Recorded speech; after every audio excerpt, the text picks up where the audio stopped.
Hello दोस्तों, नियति PCS classes में आप लोगों का स्वागत है। मैं हूं कमलकांत और अभी हम बात करेंगे बीपीएससी के संदर्भ में। और ख़ास करके अभी जो चर्चा होगी वो बीपीएससी 69 या फिर सीडीपीओ का जो आगामी दिनों में इंटरव्यू होने वाला है, उसमें बेहतर रणनीति के साथ आप कैसे बेहतर अंक प्राप्त कर सकते हैं, इसी संदर्भ में अभी चर्चा करेंगे।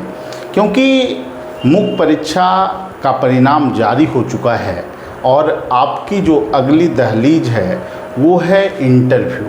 और इंटरव्यू में आप बेहतर अंक पाकर अपनी सफलता को सुनिश्चित कर सकते हैं। देखिए दोस्तों, इंटरव्यू आपके लिए इसलिए भी महत्वपूर्ण है क्योंकि इंटरव्यू के कारण आप अच्छे रैंक भी पा सकते हैं। आप अगर बॉर्डर पे हैं तो आप सफल भी हो सकते हैं। और इंटरव्यू में अगर आपका मुख्य परीक्षा में बेहतर अंक भी है और अगर इंटरव्यू ख़राब चला जाए तो आप सफलता से वंचित भी रह सकते हैं। तो इसलिए इंटरव्यू को कभी नेगलेक्ट नहीं करना चाहिए। इंटरव्यू में आपको सभी पक्षों को अच्छे ढंग से तैयार करके जाना है ताकि आपका कॉन्फिडेंस लेवल काफ़ी अच्छा रहे। और आप सभी डायमेंशन पर अगर काम करके जाएंगे तो निश्चित रूप से आपका जो कॉन्फिडेंस लेवल होगा वो काफ़ी हाई होगा और वहाँ पर आप बेहतर उत्तर देने की स्थिति में सभी प्रश्नों का आप उत्तर दे पाएंगे। अगर कुछ प्रश्न का उत्तर आप नहीं भी जान रहे हैं तो वहाँ पे सॉरी बोलना है, उससे बहुत ज़्यादा उसका नेगेटिव इम्पैक्ट नहीं पड़ता है। अब हम बात करते हैं इंटरव्यू में किन किन बातों पर आपको विशेष रूप से ध्यान रखना चाहिए और इंटरव्यू में क्या क्या गलतियां आपको नहीं करनी चाहिए। इंटरव्यू में दो चीज़ों पर आपको विशेष ध्यान रखना है। जैसे कि बहुत सारे लोग इंटरव्यू देने के लिए जाते हैं तो वो परेशान रहते हैं कि इंटरव्यू में जो है कि पहले क्या प्रश्न पूछे जा रहे हैं और क्या क्या जो है कि प्रश्न आ सकता है, इसको लेकर वो हमेशा तनाव में रहते हैं। मित्रों से पूछना कि कैसा इंटरव्यू में प्रश्न पूछा जा रहा है, और जिस दिन इंटरव्यू देने के लिए गए उस दिन भी पूछ रहे हैं कि कैसा प्रश्न आ रहा है। तो इसको लेकर जो है कि आपको परेशान नहीं होना चाहिए, क्योंकि जो अगले व्यक्ति से प्रश्न पूछा जा रहा है हो सकता है वो प्रश्न आपको नहीं पूछा जाए। किसी से बांग्लादेश की समस्या से रिलेटेड क्वेश्चन पूछा जा सकता है।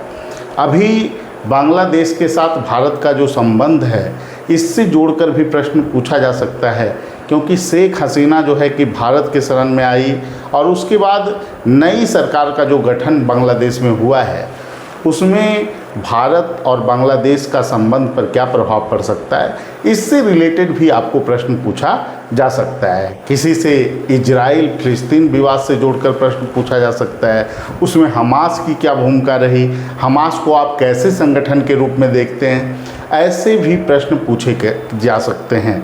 किसी से रेल हादसा से जोड़कर प्रश्न पूछा जा सकता है।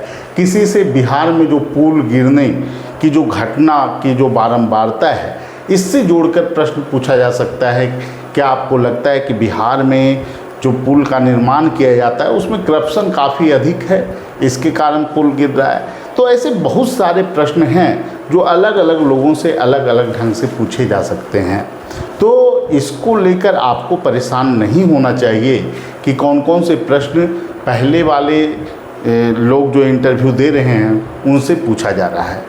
सबसे पहले आपको अपनी रणनीति के तहत काम करना है और जो पिछले जो एक वर्ष के बहुत अधिक चर्चा के मुद्दे हैं उसको तो ध्यान में रखना ही है। साथ में अभी से न्यूज़पेपर पर आपको काम करते रहना है। एक न्यूज़पेपर आपको ज़रूर फॉलो करना है, बिहार का क्षेत्रीय न्यूज़पेपर, क्योंकि क्षेत्रीय न्यूज़पेपर से भी प्रश्न आपको वहाँ पूछे जाएंगे। तो अब बात हम करते हैं कि इंटरव्यू में किन किन आयामों पर आपको फोकस करना है, कैसे आप इंटरव्यू को बेहतर ढंग से तैयार कर सकते हैं, इसके संदर्भ में। देखिए दोस्तों, इससे पहले कि हम इस मुद्दे पर चर्चा करें, आपको मैं बता देना चाहता हूं कि पहले का जो ट्रैक रिकॉर्ड रहा है बीपीएससी 64वीं के बाद जो रहा है, जैसे अगर देखें तो बीपीएससी 64, 65, 66, 67, 68, इसमें जो मैक्सिमम जो स्कोर उठे थे 69 में, 64 में, और इसमें जो स्कोर उठे हैं वो मैक्सिमम 90 अंक स्कोर उठे थे। उसके बाद का अगर देखिएगा 65वीं में भी, तो ये स्कोर जो है कि आपको 90 के ही करीब रहा है। फिर आपको जो स्कोर रहा है वो 96। फिर जो ट्रेंड है इसमें भी 95 स्कोर उठे हैं। 67वीं बीपीएससी में एक लोग का 95 स्कोर था और 68 में 100 स्कोर उठे हैं। तो ये जो ट्रेंड है इंटरव्यू के मैक्सिमम मार्क्स का हम बता रहे हैं, इसमें अधिकांश जो छात्र थे वो हमारे द्वारा मार्गदर्शन प्राप्त थे। ये हमारा सहयोग रहा है कि मैक्सिमम स्कोर में, पिछले बार जो है करुणा कश्यप जी का मैक्सिमम 100 अंक आया है 68वीं बीपीएससी में। तो ये जो है कि ट्रेंड आपको समझना इसलिए ज़रूरी है कि इंटरव्यू में आप मैक्सिमम कितने स्कोर पा सकते हैं, क्या संभावना बन सकती है, इसके संदर्भ में पहले जानना इसलिए ज़रूरी है कि आप पॉजिटिव एनर्जी के साथ काम करें। अब इससे एक बात तो स्पष्ट है कि इंटरव्यू में 90 जो 85 से 90 का जो स्कोर है या फिर प्लस 90 और यहाँ पर जो मैक्सिमम 100 जो पिछला बार का ही माने, तो ये ट्रेंड आपको बीपीएससी का देखा जा रहा है। और इसमें जो इंटरव्यू का जो कम स्कोर है उसमें 50 भी अंक मिले हैं 120 में। तो ये जो गैप है 35 से अगर देखिएगा 45 अंक का जो गैप रह रहा है, ये गैप आपको होने नहीं देना है। ठीक है, मतलब न्यूनतम पे आपको नहीं आना है। और इसके लिए ज़रूरी है कि इंटरव्यू की पहले से ही तैयारी की जाए और सभी पक्षों पे।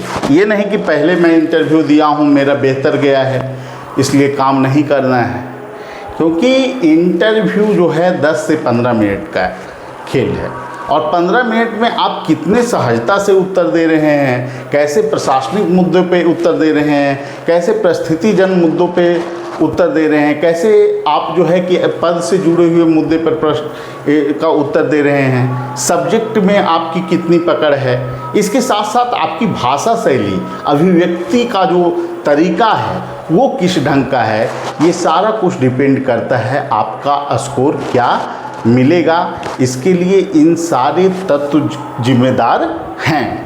तो इसलिए जब भी आप इंटरव्यू देने के लिए जाएं तो आपको ये प्रयास करना है कि अपने तरफ से आपको 100% देने का कोशिश करना है। आपको अंक की तरफ नहीं देखना है कि मेरा इंटरव्यू में कितना अंक मिलेगा, इसको लेकर परेशान नहीं होना है।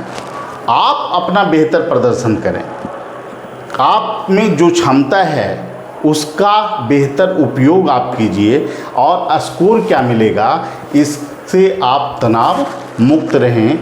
जो स्कोर मिलेगा वो आपके जो आप प्रदर्शन हुए हैं उसी के आधार पर मिलेगा। तो बिल्कुल इन चीज़ों को दिमाग से आपको निकाल देना है। निश्चित रूप से अगर आपको 85 प्लस स्कोर मिलता है तो आपके सफलता के चांस काफ़ी बढ़ जाएंगे। तो ये थोड़ी सी चर्चा थी कि पहले का बीपीएससी का ट्रेंड क्या रहा है इंटरव्यू को लेकर। अब हम चर्चा करने जा रहे हैं कि इंटरव्यू में कैसे किन किन चीज़ों पर ध्यान देना है, कैसे आप विशेष फोकस कर सकते हैं। देखिए, इसमें जो सबसे बड़ी चीज़ है वो है व्यक्तिगत प्रश्न। आपका बायोडाटा से रिलेटेड व्यक्तिगत जो प्रश्न होता है वो काफ़ी महत्वपूर्ण है और इसमें कौन कौन से प्रश्न आपको पूछे जाएंगे ये आपको जानना काफ़ी ज़रूरी है। तो तो इसमें सबसे पहले आपको जानना है कि आपका डेट ऑफ बर्थ जो है, जैसे कि किसी का जन्म है 5 जनवरी 1990, तो 5 जनवरी की भी घटना देख लेनी है और 1990 की भी महत्वपूर्ण घटना आपको देख लेना है। उसके बाद आपकी जो शैक्षणिक योग्यता है उसमें प्रश्न पूछा जाता है कि आपने 10th कब किया, किस संस्थान से आपने किया, उस संस्थान के बारे में आपको जानकारी होनी चाहिए, 10वीं का, 12 का, स्नातक का, या फिर एमए किए हैं तो उससे रिलेटेड। मान लेते हैं कोई व्यक्ति वीर कुंवर सिंह यूनिवर्सिटी में पढ़ा है, तो वीर कुंवर सिंह के बारे में भी प्रश्न उससे पूछा जा सकता है कि वीर कुंवर सिंह का 1857 के क्रांति में क्या योगदान था। या फिर तिलका मांझी यूनिवर्सिटी में कोई पढ़ा है तो तिलका मांझी के बारे में भी उनसे प्रश्न पूछा जा सकता है, उनके बचपन का नाम क्या था। तो ये सभी चीज़ों को आपको तैयार करना होगा अच्छे ढंग से। और ये जो प्रश्न हैं लगभग लोगों से पूछे जाते हैं कि आपने स्नातक किस संस्थान से किया है, कब किया है, ठीक है। तो ये प्रश्न आपको पूछे ही जाते हैं जनरली। इसके अलावा जिस विषय से आपने स्नातक किया है, इसमें 2 विषय आपके इम्पोर्टेंट हैं, स्नातक और प्रस्नातक। जो आपकी अगर एमए भी किए हैं तो उस विषय की समझ आपको होनी चाहिए। अगर आपका वैकल्पिक विषय अलग है तो इस विषय को भी आपको तैयार करके जाना होगा, और साथ में वैकल्पिक विषय जो आपका है उसको भी तैयार करके जाना है, जो आपका ऑप्शनल पेपर के रूप में आपने चयन किया है, उससे जुड़ा हुआ भी प्रश्न आपको पूछा जाएगा। अब कौन कौन से विषय में क्या क्या प्रश्न रह सकते हैं ये जो है कि आपको जानना ज़रूरी है। तो इसके लिए सबसे बेहतर तैयारी का मापदंड है कि जो आपका सिलेबस है उसको थोड़ा सा अच्छे ढंग से देख लेना। जैसे उदाहरण के स्वरूप से अगर देखें, उदाहरण के रूप में, तो किसी का अगर इतिहास सब्जेक्ट रहा है तो उससे पूछा जा सकता है कि अशोक को महान शासक क्यों माना जाता है। आपके नज़र में इतिहास में सबसे महान शासक कौन? अशोक की धम्म जो नीति है, क्या वह किसी धर्म का परिचायक है? ऐसे प्रश्न। मौर्य साम्राज्य के पतन के पीछे कौन कौन से कारण थे? आधुनिक काल की शुरुआत कब से मानी जाए? तो ऐसे क्वेश्चन आपको पूछे जा सकते हैं जो आपका सब्जेक्ट है। ज्योग्राफी है तो ज्योग्राफी से रिलेटेड, और ख़ास करके बिहार से जोड़कर, जैसे ज्योग्राफी में बिहार की भी समस्या को आपको थोड़ा देख लेना है कि बिहार में कौन कौन से इंडस्ट्री किस क्षेत्र में लगाए जा सकते हैं, बिहार में नदियों का जो है उत्तर बिहार में क्या क्या क्रम रहा है, ये भी आपको देख लेना चाहिए। और थोड़ा भौगोलिक कंडीशन, अगर ज्योग्राफी आपका है तो भौगोलिक कंडीशन भी आपको पता होना चाहिए कि नेपाल से कौन कौन से ज़िले सटे हुए हैं। ऐसे तो सभी लोगों को आपको बिहार स्पेशल तैयार करना है, लेकिन अगर किन्हीं का सब्जेक्ट है तो उसको अच्छे ढंग से चीज़ों को तैयार कर देना है। किन्हीं का IR है तो उसमें बांग्लादेश से रिलेशन से जोड़कर प्रश्न किया जा सकता है। कौन कौन से ऐसे संगठन हैं जिसमें भारत सदस्य है, इससे जोड़कर प्रश्न किया जा सकता है। तो हर एक विषय का अपना एक मापदंड है, उससे रिलेटेड प्रश्न आपको पूछे जाते हैं। उसको थोड़ा सा आपको अच्छे ढंग से तैयार कर लेना चाहिए। जो आपका वैकल्पिक विषय है और जो आपका स्नातक विषय है, इसको अच्छे ढंग से आपको तैयार कर लेना है। अब हम बात करते हैं कि इसके अलावे जो आपको डिस्ट्रिक्ट से जोड़कर, आपके ज़िला से जोड़कर महत्वपूर्ण प्रश्न पूछे जा सकते हैं। हालांकि बहुत सारे लोग आपको बोलेंगे कि ज़िला से प्रश्न जो है कि कम पूछे जाते हैं या नहीं पूछे जाते हैं, लेकिन जो मेरा फीडबैक रहा है, मैं भी BPSC में जो है विगत 5 सालों से इंटरव्यू ले रहा हूं, तो जो छात्रों का जो फीडबैक है उसमें बहुत सारे लोगों से ज़िला से संबंधित प्रश्न भी पूछे गए हैं। तो आपको ज़िला को भी तैयार करके जाना है। ज़िला में क्या क्या चीज़ों को आपको देखना है। ज़िला में, आपके ज़िले में आर्थिक संसाधन क्या क्या हैं, स्रोत क्या है आर्थिक संसाधन का, फिर आपका ज़िला जो है का स्थापना कब हुआ, आपके ज़िले के डीएम कौन हैं, आपके विधायक का नाम क्या है, कभी कभी ये भी सांसद का नाम क्या है, ये भी प्रश्न आपको पूछ दिए जाते हैं। ठीक है, ये तो सांसद तो जिला पे निर्भर नहीं करता है, लोकसभा सीट जो होगा उस पर डिपेंड करेगा। और ज़िला में आपको पूछा जा सकता है आपके ज़िले के कोई ऐसे व्यक्ति जो राज्य स्तर पे प्रसिद्ध हों या फिर देश स्तर पे जिनकी लोकप्रियता हो। मान लिया जाए कि आपका ज़िला बेगूसराय है तो रामधारी सिंह दिनकर से जोड़कर भी प्रश्न पूछा जा सकता है।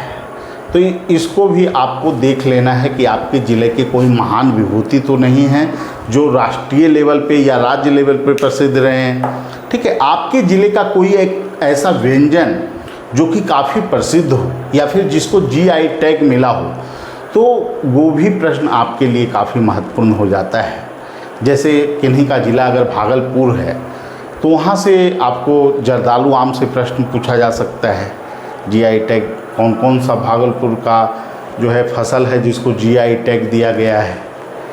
ठीक है, तो इससे रिलेटेड भी क्वेश्चन पूछे जा सकते हैं। तो इसको अच्छे ढंग से आपको अपने डिस्ट्रिक्ट को तैयार कर लेना चाहिए। आपके ज़िले की जो सीमा है कितने अन्य ज़िलों को टच करती है, आपके ज़िले का चौहद्दी क्या है, इस ऐसे भी प्रश्न पूछे जाते हैं। तो सहजता के साथ आप डिस्ट्रिक्ट को अच्छे ढंग से तैयार कर लें। इसके अलावे आपको जो प्रश्न पूछा जाएगा वो प्रश्न है राज्य से जुड़ा हुआ, और इससे जुड़े हुए महत्वपूर्ण जानकारी से संबंधित प्रश्न पूछे जाते हैं। जैसे कि बिहार राज्य से अगर प्रश्न पूछा जा रहा है तो इसमें जो प्रश्न है वो आपको राज्य में क्या क्या पर्यटन का स्कोप है, आर्थिक स्थिति से भी प्रश्न पूछा जा सकता है कि आपका जीडीपी में primary sector, secondary sector, tertiary sector का क्या योगदान है। राज्य आधारित जो योजनाएं हैं खास करके इसमें आपको जो देखना है किसान से संबंधित, युवा से संबंधित, स्वास्थ्य से संबंधित, शिक्षा से संबंधित, महिला से संबंधित, इन सभी योजनाओं को आपको देख लेना चाहिए। ये योजना आपको केंद्र सरकार का भी देखना चाहिए और राज्य सरकार का भी। इससे जोड़कर भी प्रश्न पूछे जाने की प्रवृत्ति रही है। राज्य के जो आपको भौगोलिक स्थिति है राज्य का, उससे जोड़कर भी प्रश्न पूछे जाते रहे हैं। भौगोलिक स्थिति में अगर देख लीजिएगा तो बिहार का मैप अगर आप देखें तो कौन सा प्रमंडल में कितना ज़िला है, कि जैसे तिरहुत प्रमंडल है तो उसमें पश्चिमी चंपारण, पूर्वी चंपारण, सीतामढ़ी, शिवहर, मुजफ्फरपुर, वैशाली, इसी ढंग से पटना प्रमंडल में कौन कौन सा ज़िला आता है। कम से कम कोशिश आपको करना है कि जिस प्रमंडल में आप आते हैं उस प्रमंडल के सभी ज़िले आपको पता होने चाहिए। ऐसे तो अगर आप सभी प्रमंडल की स्थिति को जानते हैं तो ये ज़्यादा अच्छा है, क्योंकि आप प्रशासनिक फील्ड में आने जा रहे हैं और बिहार के प्रशासनिक अगर ढांचे को आप नहीं जान रहे हैं तो इसका निगेटिव इम्पैक्ट इंटरव्यू पे पड़ सकता है, अगर इंटरव्यू में ऐसे प्रश्न पूछे जा रहे हैं आपसे तब। ठीक है, तो इसको तैयार कर लेना है। फिर आपको जो है कि बिहार में अन्य मुद्दे जो चर्चा के विषय रहे हैं, खास करके राज्य सरकार के जो कदम हाल के दिनों में देखे गए हैं उससे जोड़कर भी प्रश्न पूछे जाएंगे। जैसे शराबबंदी को लेकर बिहार सरकार के द्वारा जो कदम उठाया गया है, बहुत सारे सोशल रिफॉर्म के लिए राज्य सरकार कदम उठा रही है, जैसे दहेज उन्मूलन के लिए, बाल विवाह को रोकने के लिए समय समय पे कदम सरकार के द्वारा उठाया जाता है। तो इनसे भी जुड़े हुए प्रश्न आपको पूछे जा सकते हैं। शराबबंदी के क्या लाभ हैं, क्या नुकसान है, इससे जोड़कर प्रश्न पूछा जा सकता है। जातिगत आरक्षण से जोड़कर भी आपको प्रश्न पूछा जा सकता है। तो इससे राज्य से जुड़े हुए जो महत्वपूर्ण समसामयिक मुद्दे हैं,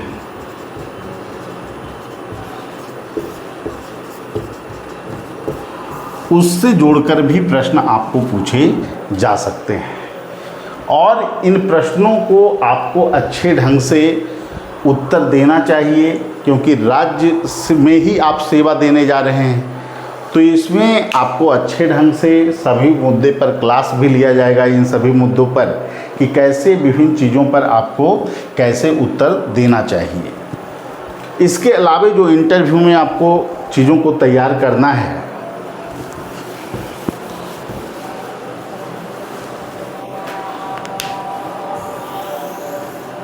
इसमें आपको जो तैयार करना है वो है प्रशासनिक प्रश्न। प्रशासनिक प्रश्न काफ़ी महत्वपूर्ण होते हैं और प्रशासनिक प्रश्न में आपको पूछा जा सकता है आपका ही चयन क्यों करें। 3 आप ऐसे गुण बताइए अपने अंदर का जो आपको प्रशासनिक कार्य में बाधा उत्पन्न कर सकती है।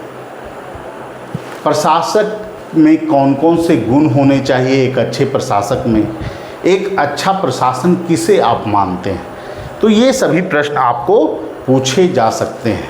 तो एक अच्छे प्रशासक का गुण, बहुत सारे लोग बोल देंगे कि ईमानदार होना चाहिए, ठीक है। तो ये ईमानदार तो हर एक नागरिक को होना चाहिए। आप ऐसे गुण बताइए जो प्रशासक के लिए फिट बैठता हो। तो प्रशासक में निर्णय लेने की क्षमता होनी चाहिए, नेतृत्व करने की क्षमता होनी चाहिए। ये बेसिक गुण है किसी प्रशासक। तो इसको भी आपको तैयार कर लेना है, जिसमें प्रशासनिक प्रश्न बहुत सारे आपको प्रश्न पे काम करवाया जाएगा। इसके अलावा जो प्रश्न हैं परिस्थितिजन प्रश्न,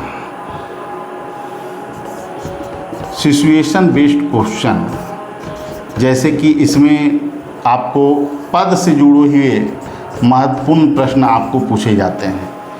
जैसे आपके वरिष्ठ अधिकारी अगर आपको जो है आप पर करप्शन का आरोप लगा रहे हैं, ऐसी स्थिति में आप क्या करेंगे। अगर आप कहीं पे काम करने के लिए जाते हैं और आप देखते हैं वहाँ पर व्यापक भ्रष्टाचार है, तो ऐसी स्थिति में आप कौन सा कदम उठाएंगे। आप DYSP के रूप में कहीं पे तैनात हैं, वहाँ पर कोई सांप्रदायिक दंगे की स्थिति उत्पन्न हो जाए, तो ऐसी स्थिति में आप क्या करेंगे। तो पद से जुड़ा हुआ सिचुएशनल क्वेश्चन काफ़ी अधिक महत्वपूर्ण हो सकता है। बहुत सारे सिचुएशनल प्रश्न भी इंटरव्यू के दौरान पूछे जाते रहे हैं विभिन्न लोगों से। तो ये काफ़ी डिसाइडिंग फैक्टर होगा आपके इंटरव्यू में कितने अंक मिलेंगे इसके लिए, क्योंकि सिचुएशन वाले प्रश्न में आप सॉरी नहीं बोल सकते हैं। अब जैसे क्वेश्चन जो पूछा जाएगा उसमें वैसे प्रश्न जो फैक्ट से रिलेटेड हैं उसमें तो आप सॉरी बोल सकते हैं, लेकिन जो सब्जेक्टिव प्रश्न है जो आपकी समझ को चेक कर रहा है, जैसे महिलाओं के लिए बिहार सरकार का क्या क्या प्रयास हाल के दिनों में रहा है, तो ऐसे प्रश्न में आप सॉरी नहीं बोल सकते हैं। अगर सॉरी आप बोलते हैं तो ये माना जाएगा कि आपका कॉन्फिडेंस लेवल काफ़ी डाउन है, आप जो है कि एक बेहतर प्रशासक नहीं बन सकते हैं और इससे आपके इंटरव्यू पर निगेटिव इम्पैक्ट पड़ेगा। तो इसलिए सभी चीज़ों पर बेहतर ढंग से काम आपको पहले से करके रखना है, करके जाना है, तभी आप वहाँ बेहतर अंक पा सकते हैं। इसके अलावा आपको आइडियल पर्सन, आदर्श व्यक्ति आपके कौन हैं और उनसे जुड़े हुए प्रश्न भी आपको जानने चाहिए। जैसे किसी व्यक्ति का आइडियल पर्सन अब्दुल कलाम है, तो अब्दुल कलाम का राष्ट्रपति का पीरियड कब से कब तक रहा है, 2002 से 7 तक। भारत रत्न उन्हें कब मिला, कौन कौन सी रचना उनके द्वारा की गई, ये सभी प्रश्न भी आपको पूछे जा सकते हैं। इसके अलावा हॉबी से जुड़ा हुआ प्रश्न, जैसे किसी को संगीत हॉबी है तो संगीत के बारे में उसे जानकारियाँ होनी चाहिए, ठीक है, तो उससे रिलेटेड भी प्रश्न आपको बोर्ड में किए जाते हैं। इसके अलावा जो महत्वपूर्ण प्रश्न हो सकते हैं, अंतर्राष्ट्रीय महत्व के मुद्दे और राष्ट्रीय मुद्दे, इसको भी आपको देख लेना है। जैसे मणिपुर प्रकरण हो गया, इजराइल फिलिस्तीन विवाद हो गया, बांग्लादेश में जो स्थितियां बन रही, इससे रिलेटेड क्वेश्चन आपको पूछा जा सकता है। यूक्रेन में प्रधानमंत्री का, भारत के प्रधानमंत्री का दौरा हुआ है, उससे जोड़कर प्रश्न किया जा सकता है। तो ये तमाम तरह के प्रश्न हैं जो आपको इंटरव्यू में बन सकते हैं। अब इंटरव्यू तो होना है वहाँ पे आपको कितना 10 से 15 मिनट तक, तो सभी प्रश्न तो नहीं होंगे, लेकिन किससे क्या प्रश्न पूछा जाएगा ये तय कर पाना मुश्किल है। तो अगर आप सभी डायमेंशन पे काम करके नहीं जाएंगे तो वहाँ पर आपका कॉन्फिडेंस लेवल जो है कि डगमगा सकता है, जिसके कारण आपके इंटरव्यू पर नकारात्मक असर पड़ सकता है। तो चूँकि आपने मेंस में सफलता पाई है और सभी लोग खुश भी होंगे कि आप एक जो है कि अब यहाँ से जो आपको मंजिल प्राप्त करना है, एक बिहार के भावी प्रशासक के रूप में आपको यहाँ से सफलता पानी है और इसके लिए आपको इंटरव्यू में बेहतर ढंग से काम करने की आवश्यकता है। इसलिए सभी डायमेंशन पे अच्छे ढंग से आप काम को करेंगे तभी आपको बेहतर अंक मिलेगा। आपका प्रयास होना चाहिए कि आप 85+ स्कोर करें और इसके लिए आप बेहतर ढंग से काम करेंगे तो आप ये निश्चित रूप से कर सकते हैं। जैसे कि पिछली बार ही देखा गया कि करुणा जी ने 100 अंक लाया है, हालांकि उन्हें भी पता नहीं था कि इतना अंक मैं इंटरव्यू टॉपर हो जाऊंगी, लेकिन ये उनके बेहतर कार्य करने की शैली, बोलने की शैली, कॉन्फिडेंस लेवल, सभी पक्षों पर काम करके जाना, इसी का परिणाम है।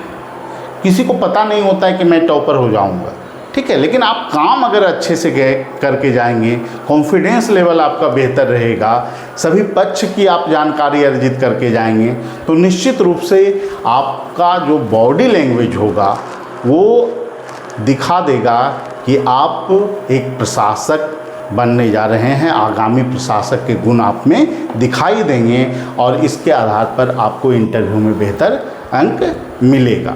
इसलिए सभी पक्षों पर काम करके 2 मॉक इंटरव्यू जो है कि ऑनलाइन सुविधा आप लोगों के लिए दी गई है, क्योंकि ऑफलाइन अभी पटना में जो हम लोगों का जो कार्यक्रम चलता था वो संभव नहीं है, क्योंकि हम भी अब राज्य सरकार की सेवा में आ चुके हैं 10+2 टीचर के रूप में। तो जो भी मार्गदर्शन है आपको ऑनलाइन ही दिया जाएगा और ऑनलाइन मॉक इंटरव्यू की सुविधा आपको उपलब्ध कराई जाएगी। पिछला जो ट्रैक रिकॉर्ड रहा है हमारा, उसमें उच्च सफलता दर छात्रों की रही है और अगर आप मेहनत करेंगे तो मैं ये बात दावे के साथ कहता हूँ कि आपको इंटरव्यू में बेहतर स्कोर मिलेगा। जो लोग जुड़ना चाहते हैं हमारे इंटरव्यू कार्यक्रम से, वो हमारे फ़ोन नंबर 7004291557 पे जुड़कर इंटरव्यू में अभी से, ये नहीं कि कल जुड़ेंगे परसों जुड़ेंगे, ये प्रवृत्ति बिल्कुल हटा दीजिए। जो भी लोग इंटरव्यू में बेहतर स्कोर पाए हैं उनमें मैं देखता हूँ अधिकांश लोग इंटरव्यू का जैसे ही आपको कॉल हुआ, मतलब कि मेंस रिजल्ट आया, तब से ही वो अच्छे ढंग से लग गए। और अगर आप बेहतर काम करके जाएंगे, अच्छे ढंग से काम करके जाएंगे, तो इसका आपके कॉन्फिडेंस लेवल पर व्यापक प्रभाव पड़ेगा और सहजता से आप उत्तर देने की स्थिति में होंगे। इसका ये लाभ मिलेगा कि आपका स्कोर जो है इंटरव्यू का बेहतर होगा और आपकी सफलता सुनिश्चित होगी। तो जिन लोगों को जुड़ना है हमारे कार्यक्रम से, वो हमारे फ़ोन नंबर 7004291557 पे कॉल कर सकते हैं, जुड़ सकते हैं और आपको 20 से 22 दिन अच्छे ढंग से काम करना है, ईमानदारी पूर्वक काम करना है, तभी आप इंटरव्यू में बेहतर अंक पा सकते हैं। और इसके लिए आपको 7 वीडियो 7 क्लास अभी उपलब्ध हैं हमारे ऐप पे, जिसको आपको देखना है। इसके अलावा और भी क्लासेज चलेंगे, उसमें आपको लाइव क्लासेज भी होंगे और इसके अलावा 2 मॉक इंटरव्यू आपका लिया जाएगा, जिसमें आपकी कमियों को परखा जाएगा और आप उसमें सुधार करेंगे, जिसके ज़रिए आपको इंटरव्यू में की जो कमियां होगी वो दूर हो पाएगी, आप में सुधार हो पाएगा और अच्छे अंक अगर इंटरव्यू में मिले तो आपकी सफलता सुनिश्चित हो पाएगी। ठीक है, ये वीडियो यहाँ तक ही, और सभी लोग अभी से ही इंटरव्यू में अच्छे ढंग से लग जाएं, इस शुभकामना के साथ कि आप बिहार में भावी प्रशासक बने। अभी फ़िलहाल जो है आप लोगों से जो है कि आप लोगों से विदा लेते हैं, फिर अगले वीडियो में मिलेंगे। ठीक है, सभी लोगों को धन्यवाद, थैंक यू।